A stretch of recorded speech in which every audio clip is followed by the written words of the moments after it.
Hello दोस्तों, नमस्कार। स्वागत है आप सभी का रिएक्शन ऑफ सनातन के एक और फ्रेश एपिसोड में। दोस्तों, आज की वीडियो हम जानेंगे एक ऐसा महान योद्धा जिसने अपने 40 साल की ज़िंदगी सिर्फ युद्धों और युद्धों में ही बिता दी। वो योद्धा जिसने अपने 40 साल के युद्ध में एक भी युद्ध नहीं हारा। वो महान योद्धा जिसने हिंदू पातशाही की स्थापना की। वो एक ऐसा महान योद्धा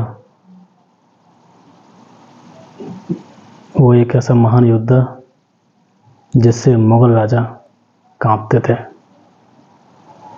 आइए उस महान योद्धा के बारे में जानते हैं। वो महान योद्धा का नाम है पेशवा बाजीराव बल्लाळ, मराठा साम्राज्य का एक साहसी योद्धा। आइए उसके बारे में जानते हैं। बालाजी विश्वनाथ के मरने के बाद उनके 19 वर्षीय पुत्र बाजीराव प्रथम मराठा इतिहास का सबसे दुर्दांत योद्धा पेशवा के पद पर बैठता है। अब साहू के समय में ही बालाजी विश्वनाथ इतने हिट हो गए थे पेशवा के पद पर, इस स्वभाव तो ये मान लिया गया कि बालाजी विश्वनाथ का बेटा होगा वो अगला पेशवा बन जाएगा। हालांकि रूल ये होता था कि छत्रपति जिसको चाहेंगे उसको पेशवा बनाएंगे, पर अब पहले से स्पष्ट ही था कि यार बालाजी विश्वनाथ के परिवार का कोई बंदा बनेगा और उसका बेटा योग्य था तो बना। बाजीराव प्रथम 1720 से 1740, जिसे हम लड़ाकू पेशवा या सैनिक पेशवा के नाम से जानते हैं, fighting Peshwa, soldier Peshwa, warrior Peshwa, आपको जो करना वो कहो।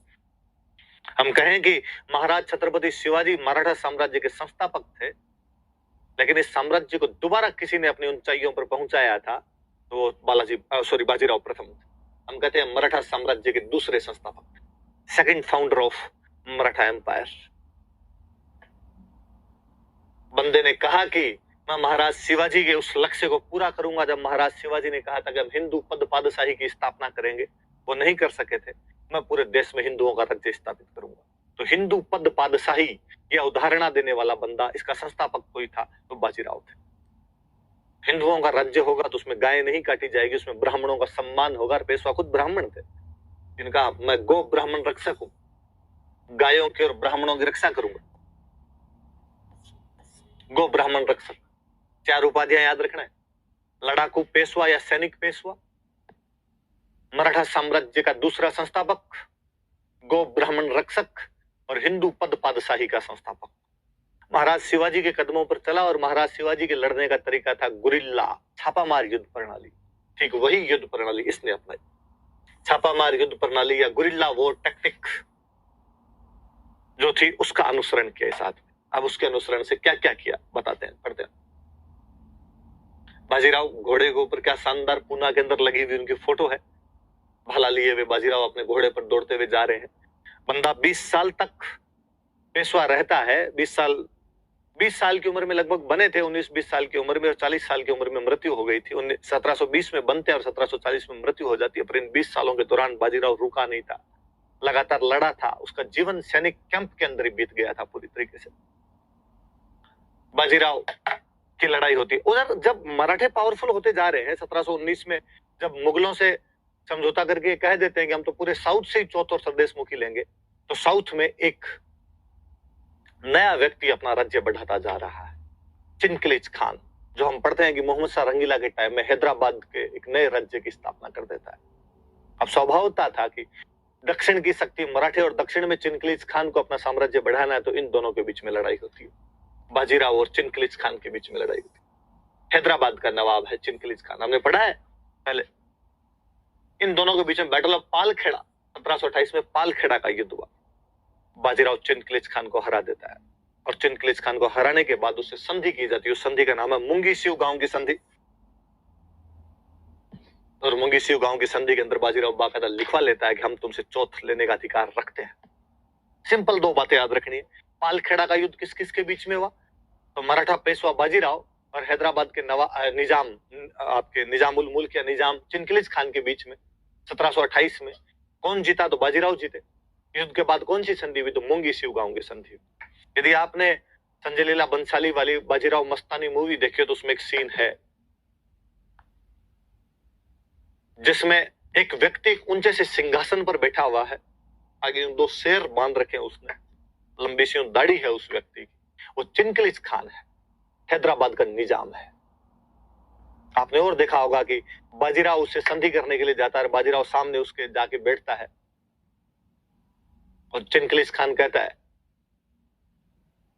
कि पेशवा को गिरफ्तार कर लिया जाए, और बाजीराव मुस्कुरा कर कहता है कि गिरफ्तार तो तुम हो निजाम, ये चारों तरफ जो भी बंदे खड़े हैं मेरे हैं।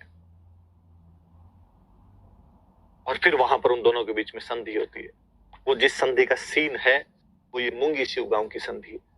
इस बार जब भी वो मूवी देखो, उस व्यक्ति को देखते ही समझना कि वो हैदराबाद का निजाम चिनकलिज खान है, जो मोहम्मद शाह रंगीला के समय में हैदराबाद के नए राज्य की स्थापना करता है, जो पालखेड़ा के युद्ध में बाजीराव द्वारा हरा दिया गया था। और ये जो दोनों बैठकर बातचीत कर रहे हैं, ये मुंगी शिव गांव की संधि है। हालांकि मूवी में बहुत बकवास दिखाई गई, और मूवी में जब दो राजा आपस में संधि कर रहे हैं तो बाजीराव कहता है, दक्षिण भारत के राजा को निजाम कहते थे, तो बाजीराव का एक डायलॉग उस मूवी में दिखाया हुआ है कि फलों में एक ही राजा होता है, उसे कहते हैं आम, दक्षिण भारत में एक ही राजा, उसे कहते हैं निजाम। मुझे लगता है दो राजाओं की संधि के अंदर कम से कम ऐसी बातें तो नहीं होती होगी, आम आम निजाम निजाम तो क्या ही करते होंगे। फिल्मों वालों ने अपनी तरफ से मसाला डालने के प्रयास में ऐसा कुछ भी डाल दिया। मुझे लगा जब इतने पर ही चले गए, आम आम निजाम निजाम ही करवाने लग गए, फिर तो यार कोई राजा दूसरे राजा को लेटर लिखता होगा तो वैसे भी लिख देता होगा, खून से खत लिखता हूं शाही मत समझना, शीशी भरी गुलाब की इन पत्थर से तोड़ दूं, लेटर का जवाब नहीं आया तो खाना पीना छोड़ दूं, ये भी दिखा देते। भारतीय फिल्में, बॉलीवुड मसाला फिल्में इतिहास के साथ कभी न्याय कर ही नहीं पाती। पर आप देखो तो थोड़ा सा आप दिमाग में रखना, क्योंकि अब आपने हिस्ट्री पढ़ ली। पहले भले ही आपने वो मूवी रणबीर सिंह और दीपिका पादुकोण के लिए देखी होगी, पर इस बार उसको बाजीराव के नजरिए से देखो यदि, हालांकि नहीं देखनी चाहिए, बहुत फर्जी मूवी है, इतिहास के साथ कतई न्याय नहीं करती है वो मूवी, न बाजीराव के साथ में न्याय करती है। पर फिर भी कभी आ जाए आंखों के सामने आपके, तो ध्यान देना कि वो जिस संधि की बात कर रहे हो, मुंगी शिव गांव की संधि है, वो जो व्यक्ति बैठा हुआ वो निजामुल मुल्क है या चिनकलिज खान है, हैदराबाद का नवाब है। इन्हीं दिनों में बुंदेलखंड वाले इलाकों में एक नई अफगान शक्ति उभर रही थी। बंगस मुसलमान उभर कर सामने आ रहे थे, और उन बंगस मुसलमानों का नेता था मोहम्मद खान बंगस। उधर बुंदेलखंड में एक रियासत और हुआ करती थी, ओरछा, और ओरछा के महाराज थे इस समय छत्रसाल बुंदेला। इन बुंदेलों के नाम पर ही उस जगह का नाम बुंदेलखंड है। मोहम्मद खान बंगस बुंदेलखंड में, महाराज छत्रसाल बुंदेला बुंदेलखंड में। स्वभावतः बात थी कि दोनों में टक्कर होती, और मोहम्मद खान बंगस छत्रसाल बुंदेला पर आक्रमण कर देता है। संभाल नहीं पाए छत्रसाल बुंदेला, घेर लिया गया ओरछा के महल को, ओरछा के किले को। फिर आप मूवी के अंदर देखते हो कि छत्रसाल बुंदेला की तरफ से एक युवती बाजीराव के पास समर्थन लेने के लिए जाती है, मस्तानी। उस सीन से पहले एक सीन और दिखाया हुआ है कि बाजीराव अपने कैंप के साथ कहीं पड़े हुए, अपनी सेना के साथ में कहीं है,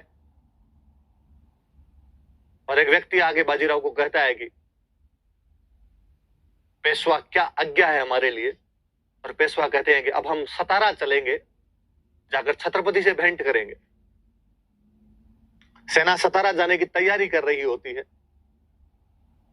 इतने में मस्तानी आती है, और मस्तानी आकर बाजीराव को अपने राज्य ओरछा की स्थिति के बारे में बताती है कि किस प्रकार हमारे राज्य को मोहम्मद खान बंगस ने घेर लिया और हमें तुम्हारी सहायता की आवश्यकता है। बाजीराव वापस उस व्यक्ति को बुलाते हैं और कहते हैं कि हम सतारा नहीं चलेंगे, हम ओरछा चलेंगे, इसलिए सेना को ओरछा की तरफ कूच करने की हुक्म दिया जाए। वो व्यक्ति वापस पेशवा से कहता है कि पेशवा, यदि हम सतारा नहीं गए तो छत्रपति बहुत नाराज होंगे, छत्रपति ने हमें बुलाया है। पेशवा बाजीराव कहता है कि नहीं, जब छत्रपति साहू जी महाराज इस बात को सुनेंगे कि एक हिंदू ने दूसरे हिंदू की सहायता की, तो बेहद राजी होंगे। फिल्मकार उस डायलॉग को सही से दिखा नहीं पाया, बाकी वो डायलॉग बाजीराव के उसी कथन को प्रतिबिंबित करता है जब वो कहता है कि मैं हिंदू पद बादशाही की स्थापना करूंगा। कि हमें हिंदुओं का राज्य स्थापित करना है, इसमें एक हिंदू की सहायता करनी चाहिए। छत्रसाल बुंदेला लड़ रहा है तो हमें उसके पक्ष में जाना चाहिए। उस मूवी में फिर एक सीन है कि रथ पर बैठा हुआ एक व्यक्ति कहता है कि अब किले की तरफ से आक्रमण की तमाम संभावनाएं समाप्त हो गई, अब किले पर हम आक्रमण करेंगे। इतने में दूर घोड़ों की टापें आती हुई दिखाई देती है और धूल उड़ती हुई दिखाई देती है। बाजीराव बल्लाल अपनी सेना के साथ वहां आ गया था। मोहम्मद खान बंगस को चप्पलें हाथ में लेकर भागने पर उसने मजबूर कर दिया था। और छत्रसाल बुंदेला की किसके खिलाफ सहायता करता है? मोहम्मद खान बंगस के खिलाफ। छत्रसाल बुंदेला कहां के राजा थे? ओरछा। महाराज छत्रसाल बुंदेला इस बात से बहुत राजी हुए, धन्यवाद दिया उन्होंने बाजीराव को। बाजीराव, आज एक हिंदू ने आकर हिंदू की रक्षा की है, सहायता की है, मैं इस बात से बेहद राजी हुआ हूं। बाजीराव के सम्मान के अंदर एक दरबार का आयोजन किया जाता है।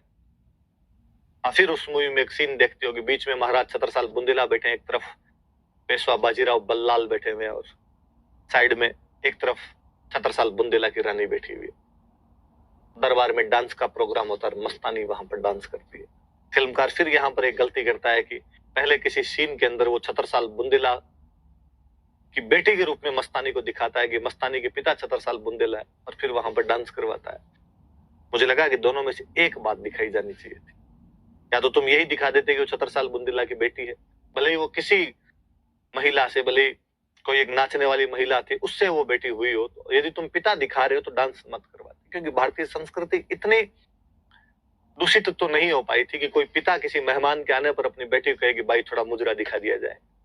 मुझे लगता है फिल्म किस प्रकार लोगों के दिमाग खराब कर सकती है कि हो सकता है आने वाले टाइम में जब इस मूवी को कोई देखेगा तो वो सोचेगा कि यार, जब राजा महाराजा किसी मेहमान के आने पर अपनी बच्चियों से डांस करवाते थे, तो किम आश्चर्यम की कोई 50 साल बाद, 70 साल बाद में जब कोई मेहमान आएगा तो घर का जो मुखिया होगा वो अपनी बच्ची को कहेगा कि साहब को थोड़ा डांस करके राजी किया जाए।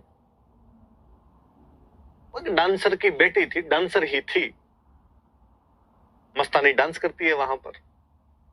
वो जो दृश्य है, उस दृश्य में शायद फिल्मकार जो ढंग की बात दिखानी थी वो दिखा नहीं पाया। ढंग की बात यह थी कि छत्रसाल बुंदेला बाजीराव की सहायता के बदले में उसे 4 जागीरें देते हैं जो आपकी हिस्ट्री में काम आए। मैं राजी हुआ, मैं तुम्हें मेरे राज्य की 4 जागीरों का जागीरदार बनाता हूं, मैं 4 जागीरें आपको सौंपता हूं। कौन कौन सी 4 जागीरें? नाम लिखे हुए आपके साथ, सागर, कालपी, हरदेनगर और झांसी। ये 4 क्षेत्र दिए गए। कौन कौन से देख लो आप, सागर, कालपी, हरदेनगर और झांसी। ये कालपी वही स्थान है जहां पर हमारे मेवाड़ के राणा सांगा ने प्राण त्यागे थे।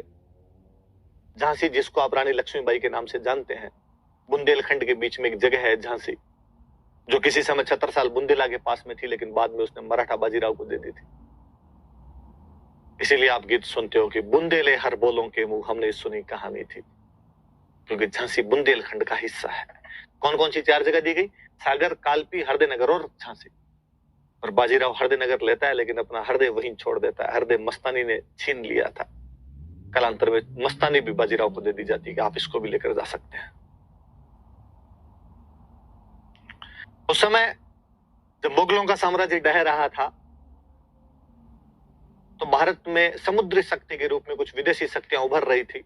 हम पढ़ते हैं कि नीले पानी की नीति के तहत पुर्तगाली हिंद महासागर में अपना साम्राज्य विस्तार करते जा रहे हैं। कहते हैं एक बार पुर्तगालियों ने मराठों के कुछ जहाज पकड़ लिए कि आप हमारी टेरिटरी में, एस्तादो डी इंडिया में नहीं आ सकते, ब्लू वाटर पॉलिसी में नहीं आ सकते। बाजीराव को जब पता चला कि पुर्तगालियों की इतनी औकात हो गई कि हमारे जहाज पकड़ लिए गए, पेशवा ने कहा कि अता अम्मा जी सटक ली, तुम ऐसा नहीं कर सकते। उसने पुर्तगालियों पर हमला किया और पुर्तगालियों के 2 द्वीप छीन लिए, सालसेट और बसीन। बसीन बहुत मुख्य केंद्र था उनका। गोवा और बसीन दोनों उनके राजधानी के तहत काम किया करते थे, और बसीन उनसे छीन के ले लेता। तो पुर्तगालियों से 2 एरिया छीन लाया था ये आदमी, पुर्तगालियों को हरा देता उस युद्ध के अंदर। कौन कौन से 2 एरिया छीन लिए थे? सालसेट और बसीन। उसी प्रकार अरब सागर में एक टापू था, जंजीरा।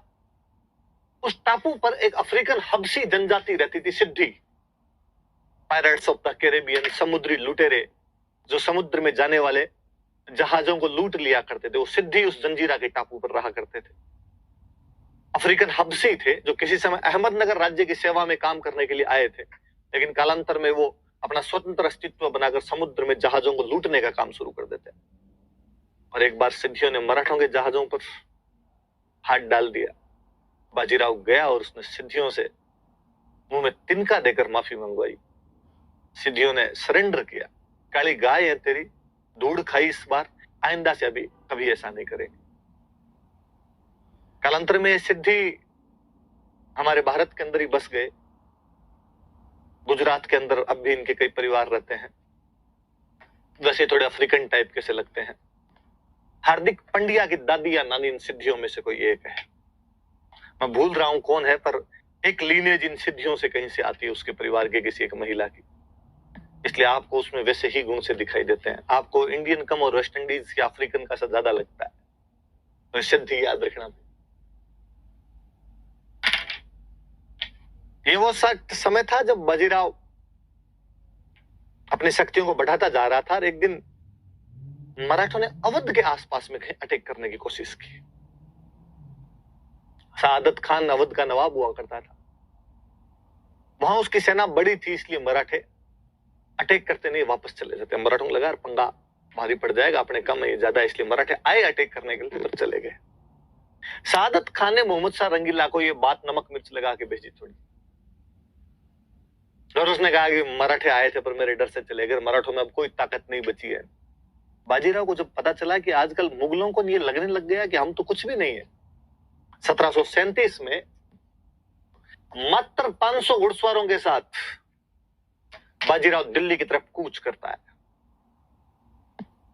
गतिशीलता और तीव्रता बाजीराव की निशानी थी। मोबिलिटी एंड स्पीड, और तीव्र गति से, विद्युत गति से बाजीराव दिल्ली के बाहर जाकर अपना कैंप डालता है। उस आदमी का क्या जलवा रहा होगा कि मुगल बादशाह मोहम्मद शाह रंगीला ने जब सुना कि बाजीराव दिल्ली के बाहर तक आ गया, तो मोहम्मद शाह रंगीला दिल्ली छोड़कर भाग गया था।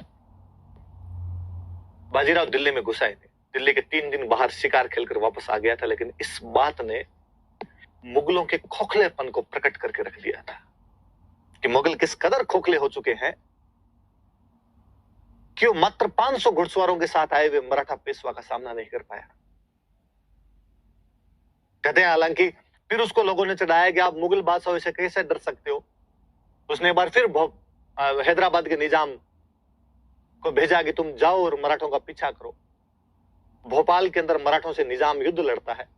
इसके बाद भोपाल का युद्ध होता है 1737 में, लेकिन मराठे हैदराबाद के निजाम को फिर बहुत ढंग से हराते हैं।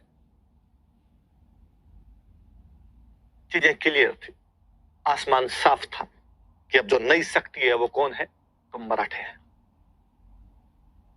मैं वापस बाजीराव बताना पसंद करूंगा आपको। हम उसे लड़ाकू पेशवा, मराठा साम्राज्य का दूसरा संस्थापक, हिंदू पद पातशाही का संस्थापक और गो ब्राह्मण रक्षक के रूप में जानते हैं, जिसने पालखेड़ा के युद्ध में चिनकलिच खान को हराकर उससे मोंगी सिव गांव की संधि की, जो मोहम्मद खान बंगस के खिलाफ ओरछा के राजा छत्रपसाल बुंदेला को सहायता देता और उसे 4 जागीरें प्राप्त करता है, सागर, झांसी, हरदेनगर और कालपी, जो पुर्तगालियों से सालसेट और बसीन छीन लेता और जंजीरा के सिद्धियों को अपने नियंत्रण के अंदर लेकर आता है, जिसके 500 घुड़सवारों से डरकर मोहम्मद शाह रंगीला दिल्ली छोड़कर भाग जाता है और मोहम्मद शाह रंगीला द्वारा भेजे गए हैदराबाद के निजाम को उसने भोपाल के युद्ध में हरा दिया था। पूरी जिंदगी सैनिक कैंपों के अंदर रहा था वो बंदा। कहते हैं मोहम्मद शाह रंगीला ने एक बार किसी चित्रकार को कहा, क्या मुझे एक फोटो चाहिए, ये दिखता कैसे है बाजीराव, ये बताया तो जाए कम से कम मुझे। चित्रकार ने एक फोटो बनाया। चित्रकार शायद बेहद इंटेलिजेंट, बहुत समझदार, अच्छा चित्रकार रहा होगा। उसने एक फोटो बनाया जिसमें बाजीराव घोड़े पर बैठा हुआ है। घोड़े की लगाम उसने ढीली छोड़ रखी है, अपने दोनों पैरों के बीच में उसने लगाम दबा रखी है, और अपने हाथ में, एक हाथ में उसने गेहूं के दाने ले रखे हैं कुछ, और दूसरे हाथ से उन दानों को मसल रहा है। उसका चेहरा थोड़ा थका हुआ सा दिखाई दे रहा है। उसके पीछे बैकग्राउंड में दिखाया हुआ है कि युद्ध समाप्त हो गया है, सूरज ढल चुका है, लोग घायलों को उठाकर लेकर जा रहे हैं। चित्रकार इस चित्र के माध्यम से बताना चाहता है कि बाजीराव ने पूरे दिन इस युद्ध में भाग लिया था। अब युद्ध जीतने के बाद जब सूरज ढल चुका है, ये युद्ध के मैदान से जा रहा है, थक चुका है, और अब इसके यह भी याद आया कि पूरे दिन लड़ाई के चक्कर में खाना भी नहीं खाया था आज, इसलिए इसके जेब में जो गेहूं के दाने कुछ रखे हुए थे वो घोड़े पर बैठा बैठा ही खा रहा है। चित्रकार और बताना चाहता है कि उस व्यक्ति को खाने पीने की चिंता नहीं थी, उसका काम युद्ध युद्ध और युद्ध था। वो सैनिक कैंप में मरने जीने वाला व्यक्ति था। सैनिक वेशभूषा ही उसकी वेशभूषा थी, वही उसका जीवन था। मिलिट्री कैंप में उसने अपना पूरा जीवन गुजार दिया था। कहते हैं कि जब मोहम्मद शाह रंगीला के सामने वो फोटो रखा गया तो मोहम्मद शाह रंगीला ने फोटो देखकर कहा था साइड में लो, साइड में लो, मुझे डर लगता है इससे।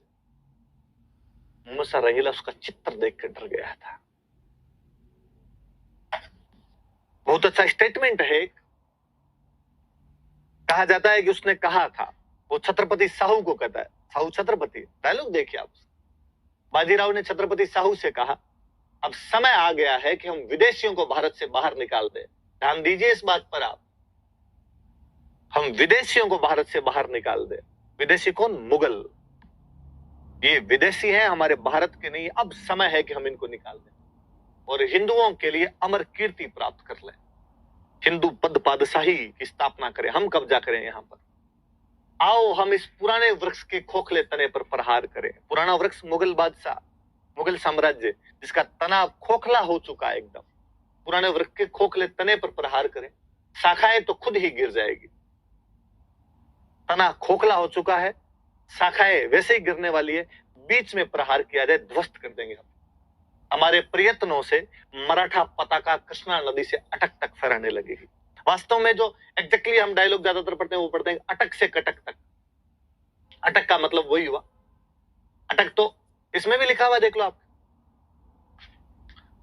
पाकिस्तान के अंदर अटक नाम की एक जगह है, वहां से लेके कटक तक, अपने उड़ीसा में कटक पड़ता है, कृष्णा नदी वाला जो इलाका था, ये तब तक वहां कृष्णा नदी तक थे। तो कई बार इस डायलॉग ऐसे भी लिखा आता है कि क्यों ना हम मराठा पताका को अटक से कटक तक फहरा दें। या इसमें एग्जैक्टली ये लाइन ये यदा यदा हि क्योंकि कृष्णा नदी से अटक तक फहरा दें।